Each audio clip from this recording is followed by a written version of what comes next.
যদি কোনো মুসলিম ব্যক্তি পশ্চিম দিকে পা দিয়ে ঘুমায় তবে কি তার বড় ধরনের গুনাহ হবে?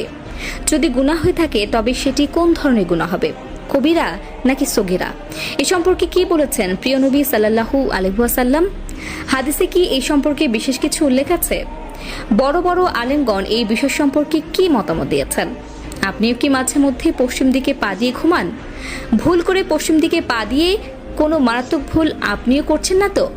যদি এমনটি করে থাকেন তবে আপনার কত বড় গুনাহ হবে ভাবতেও পারবেন না আপনি। আল্লাহ কি আপনাকে এর জন্য ক্ষমা করে দেবেন, নাকি এর জন্য কোনো কাফারা করা দিতে হবে? ইসলামী শরীয়তের বিষয়ে কি বলছে বিস্তারিত জানাবো আজকের এই ভিডিওতে, তাই ভিডিওটি সম্পূর্ণ দেখতে থাকুন।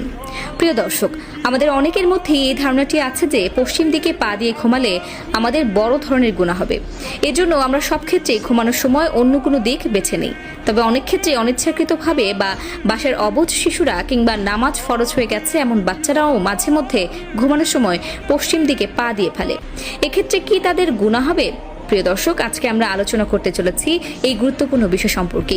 আপনি যদি মুসলিম হয়ে নিজেকে ধন্য মনে করেন অবশ্যই কমেন্টে একবার আলহামদুলিল্লাহ লিখে যাবেন এবং ভিডিওটি আপনার সকল মুসলিম ভাই ও বোনদের মধ্যে ছড়িয়ে দিন, যাতে করে তারা এই বিষয়ে বিস্তারিত জানতে পারে।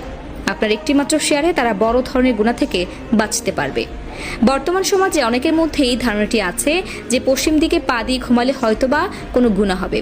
তবে এই সম্পর্কে শরীয়তে বা কোরআনে কিংবা হাদিসে কোথাও কোনো স্পষ্ট নির্দেশনা নেই। এখানে ইসলামের শিক্ষাগুলি কোরআন ও সহিহ হাদিসের ভিত্তিতে হয়ে থাকে। সেখানেই কোথাও কোনো উল্লেখ নেই যে পশ্চিম দিকে পা দিয়ে ঘুমানো যাবে না। কিন্তু কাবা শরীফের প্রতি সম্মান দেখিয়ে পশ্চিম দিকে পা না দেওয়াই শ্রেয়, কেননা ইসলামে কাবা শরীফ মুসলমানদের কিবলা বা নামাজের দিক হিসেবে নির্ধারিত এবং কাবার প্রতি সম্মান করা প্রত্যেকটি মুসলমানের দায়িত্ব এবং কর্তব্য।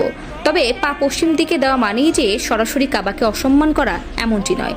তবে যদি অভদ্রতা বা উদ্দেশ্যজনিত কারণে কাবা শরীফকে মনে করেই পশ্চিমে পা দেওয়া হয় তবে সেটি তার জন্য গুনাহের কারণ হতে পারে, কেননা ইসলামিক কাজের গুরুত্ব তার উদ্দেশ্য ও নিয়তের উপর নির্ভরশীল।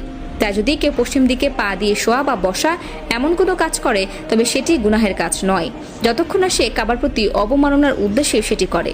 যদি এটি কাউকে কষ্ট দেয় বা ধর্মীয় অনুভূতিতে আঘাত করে তবে এটি এড়িয়ে চলাই উত্তম, কারণ ইসলামের মূল নীতি হলো মানুষের প্রতি শ্রদ্ধা ও সংবেদনশীল হওয়া। যদি কেউ অনিচ্ছাকৃতভাবে কিংবা এমন পরিস্থিতিতে পড়ে যেখানে তাকে পশ্চিম দিকে পা দিয়ে ঘুমাতে হবে তবে সে নির্দ্বিধায় তা ঘুমাতে পারে। তবে অবশ্যই সেক্ষেত্রে তার মনকে বিশুদ্ধ করতে হবে। তার মনে কোনো প্রকার কাবার প্রতি অবমাননার চিন্তাভাবনা আনা যাবে না এবং অবশ্যই আল্লাহর নিকট ফরিয়াদ জানাতে হবে। আল্লাহ তাআলা তার এই কাজটিকে গুনাহস্বরূপ না ধরেন। আল্লাহ তাআলা আমাদের সকলকে বোঝার তৌফিক দান করুক এবং সকল প্রকার কুসংস্কার ভেঙে ইসলামের আলোকে নিজের জীবন পরিচালনা করার